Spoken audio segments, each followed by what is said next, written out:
Aston Villa, and it wasn't easy, as I said, at the beginning and throughout the match. You know, Bournemouth gave it a good fight, as they always do. But Darren, just how important was the victory for Villa in the end? Yeah, it's massive, absolutely huge. They've got aspirations of getting themselves back into the Champions League. They've done really well in that competition this season, of course, going out to PSG. But I just think today they showed a different side to them. We know that they can play that free-flowing football with some of the players they've got. Tielemans wasn't there, Onana came in. We've seen what Jacob Ramsey's been doing this season as well as Morgan Rogers.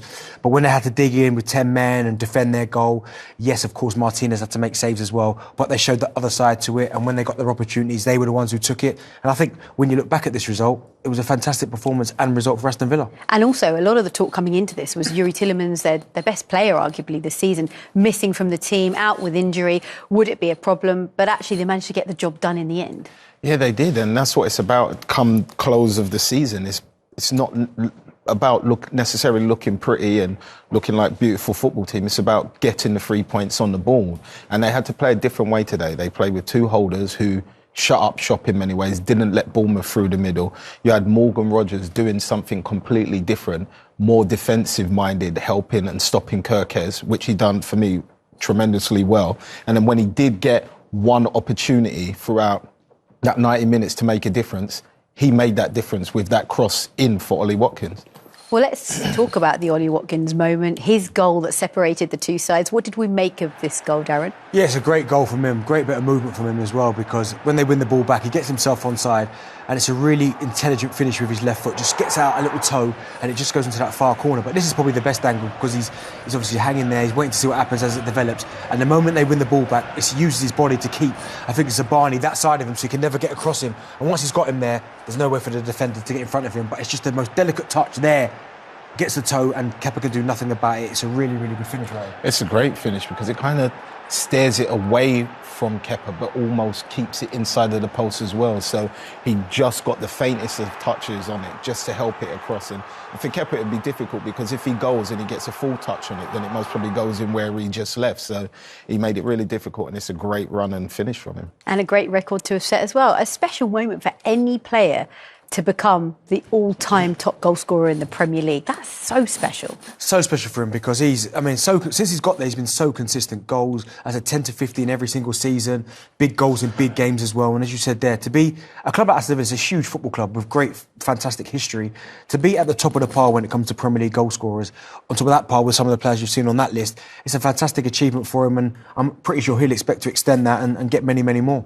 And also, as Darren alluded to, he's in great company on that list as well, to surpass Gabby Honolo, and also there was also Dion Dublin on that list, right? York. Yeah, that will be for me, like for him as well, a more personal achievement to be above the names that are on that list, because that sometimes it's nice being that top goal scorer, but when you're in the company and you're doing better than those players that were fantastics and that legends you probably of the looked game, up to. Yeah, exactly. That makes it more of a not just a proud moment, but I'm in good company here, sort of thing. Yes, absolutely. OK, so that's Ollie Watkins, and we'll talk about his record a little bit later in more detail. But the red card, Ramsey. It was a disappointing way to end the match, but it was for 2 yellows.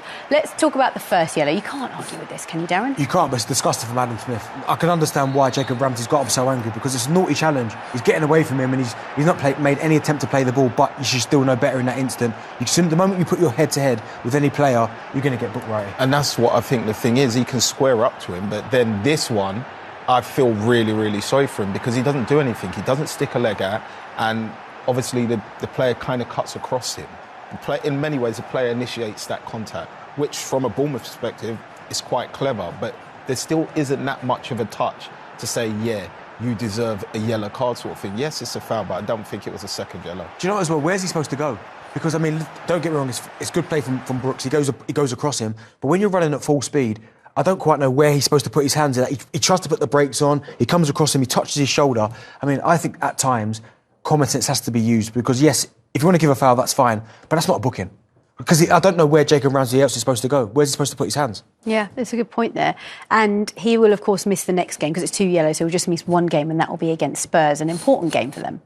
Yeah, it is an important game, especially with the likes of Tielemans still missing. To now miss another midfielder, Unai is going to have to do some more tinkering and rotate and maybe change up. So you imagine McGinn will come back in, which isn't for me, it's still a fantastic replacement. I mean, they It's have kind a of great like for bench, like. don't they? That's the one thing about Villa. You can't deny how good their bench is. And that's where he's been smart. The players that he's brought in is enabled him that if then somebody is out, like he said, now it's your turn to step up and show that you deserve to be in this squad and maybe even in the starting lineup. Well, we were just talking about chances. Big chance for Jefferson at the end.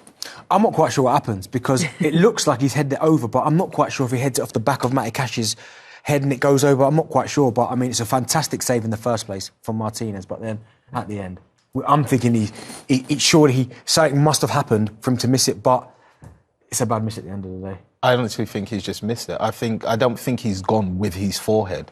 Like, if I'm not, like I keep saying, I'm not brilliant at headering, but I mean, like, it's almost like it's hit him on the top of his head and then it's just shot up in the air. But like you said, fantastic save, and he's kind of jumped into it and it's just kind of, he's just missed it. He's missed where he wants to header the ball, it feels like. Honestly, it's bizarre because, I mean, this is the angle. This is where, I mean, it's a great save for Martinez, but it's here is, unless Matty Cash comes across the front of him and he just loses the sight of the ball, I just can't understand how he's put that so high over the bar. Yeah. Well, Bournemouth actually in general have had a really patchy season. They've gone through phases where they've gone on unbeaten runs for 11 games and they've lost games and they've come back. And even today, in spells, they had some really good chances, Sean. Yeah, but with the players Bournemouth got, you expect them to have these chances. Like this pass, I think it's this pass. No, this turn from Semenyo O'Hare was like what I've been waiting to see from him throughout the game. And as soon as he moves on the right, he seems to be more dangerous. But the way he holds Digne off there and then pins him and turns and strikes a bit. This pass here for Evan Nielsen, for me, if this is the one, the outside of the boot, is an unbelievable pass. And the header was great as well, and the keeper just matched it there. If you see this head, man, outside of the boot, unbelievable pass. Yeah, great bit of movement from Evan Nielsen as well. It's a great save, but unfortunately Martinez in this type of form, it's going to be really difficult to beat him. He is one of the best goalkeepers in the world for a reason. And unfortunately, Bournemouth couldn't finish off their chances today. Well, let's actually get some reaction from the Bournemouth camp. Here is Dean Howson. Dean, it's a very frustrated Bournemouth dressing room after that, perhaps, performance and result today. Yeah, of course. I think we conceded, we conceded an easy goal. And, we weren't able to we created some chances, I think, but we couldn't really finish them. I think we probably dominated for most of the game, but it is what it is. Everybody here prior to the game was dreaming of Europe. That dream is still not over yet, but how much more difficult has it made it to achieve after that result? For the past 3 months, everyone's been saying, this match is important, this match is important. It's just been a final for us every week. And, we tried to give everything. And, there's still two games to go. Everything is still open. And, hopefully we can make it. Did you get the sense today that Aston Villa really restricted you in the way that Bournemouth like to play, particularly here at home, getting on the front foot and getting forward?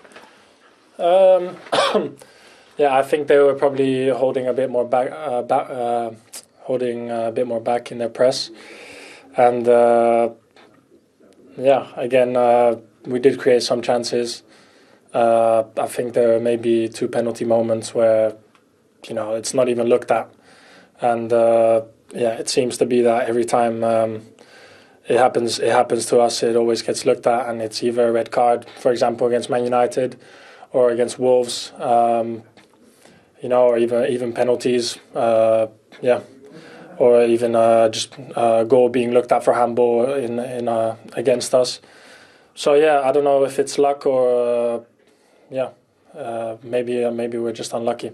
You talk about decisions. There was a moment very early in the first half. Alex Scott came off at half-time. He was involved with an incident at Tyrone Mings. Did Alex suggest any way that he felt there that he might have been seriously fouled?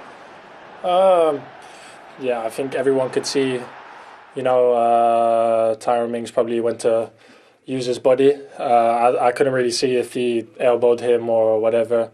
But, there was contact, but... he's trying to protect the ball, so I'm not sure. I'd have to see that back. 2 games to go. Manchester City away. It won't be easy. Then Leicester City here at home. How quickly is it to dispel this result today? We just need to move on. I think we've got 9 or 10 days now to prepare for the game. We just need to be fresh, get ourselves ready, and hopefully we can take the 3 points. Dean, appreciate your time. Thank you. Yeah, they've got City away and then Leicester at home. And of course, because City are playing in the FA Cup final, they've now got a 10-day break. So they need to regroup and just go again, hoping they can have a really positive end to the season and make those European spots.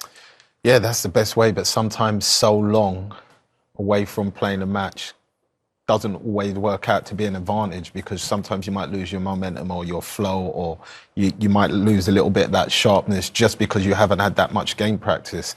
It sounds weird at the back end of the season, but if City go on to win the FA Cup, normally that will carry them through regardless of how they play, as you've seen them do over the years. So it will be interesting to see, but you can't get enough rest when it's needed. When you need it, if it comes, it'll be perfect. Overall, Bournemouth have already hit their record points tally. They're on 53 points. They've never achieved that in a season. So when you look back, and when they look back, there's a lot to be proud of.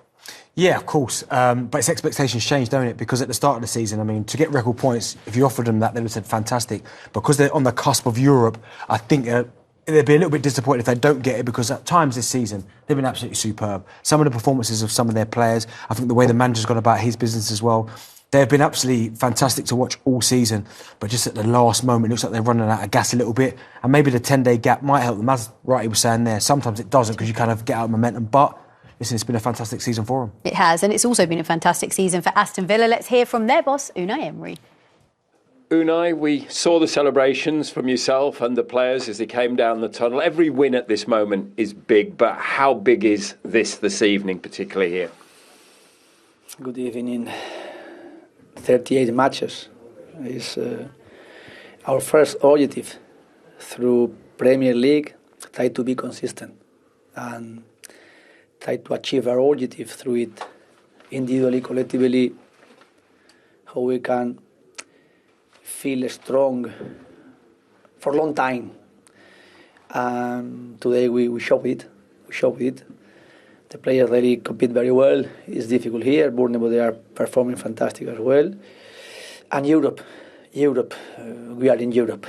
Conference, Europe League or Champions League. Of course, we want to try to get our best dreams playing Europe. It's Champions League again.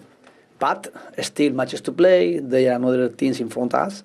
But with this victory as well, we can feel with some possibilities to get it. You mentioned Europe, and you mentioned it before the game. As you say, at the moment, we don't know the destination, whether it be Europa League or Champions League. But do you sense you've put yourself in with a real chance with this win tonight of challenging for that Champions League spot? We are going to play against Tottenham at home, and we are going to focus this match only. Because we can't wait another result. Of course, it will be important how the result they are getting and other teams they are in front of us. But we have to do our work. And doing our work, like today, I am happy. I'm really proud of how we're doing. And playing Europe, I am so happy. The third year in a row playing Europe. Then, of course, if we can play Champions League better. And if there is any manager that deserves so much praise and credit in the Premier League, it's him, surely. Look at what he's done with this team, and they're on the brink of potentially Champions League football again. And they will deserve it. I think even when there have been difficult moments for him in games, the choices and the selection of subs he picks always seem to be the right one that change the game and affect the game in a positive manager. And that's kind of what you want. You want a manager to be proactive. And if he sees something, to be able to change it there and then. And he deserves everything he gets. I thought he was brilliant at Arsenal, but unlucky as well, coming after, obviously, Arsene Wenger. That was the problem. I think it was just like right manager, wrong time. Certainly at Arsenal, but Aston Villa have got an absolute gem there. I mean, what he's done, it feels like he did it overnight. Steven Gerrard was struggling. He came straight in. I think his first game was against Manchester United. They win it 3-2.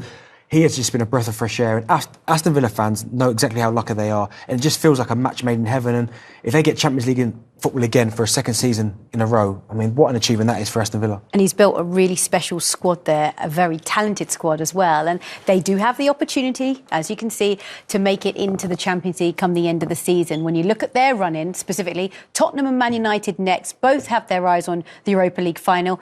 Do you think they can do it? Yeah, I do think they can do it, although I think the Tottenham one will be the harder one than Man United, because Tottenham is the back end. That's closer to the Euro final. So the Europa final, sorry. So I think Spurs will play a more stronger squad because they have the time period after. 6 teams in it, as you can see, vying for 4 positions. Who misses out? It's exciting. It's exciting. Are you asking right? You know, I'm just saying. it's going to be difficult. I mean, listen, it's going to go all the way down to the wire. I think the Newcastle-Chelsea tomorrow will tell us a lot because they play each other. But I mean, I could generally think it's going to go down to the final. And I've just got a sneaky suspicion, unfortunately, Forest might miss out. Unfortunately, I agree with Benny. To be fair, I said it a while back. OK. I got an answer from them both at the end. Brilliant. Well, it's been an absolute pleasure having your company and yours too. Thank you for joining us as the race for European football intensifies. We're back for more Matchday Live tomorrow. See you then. Good night.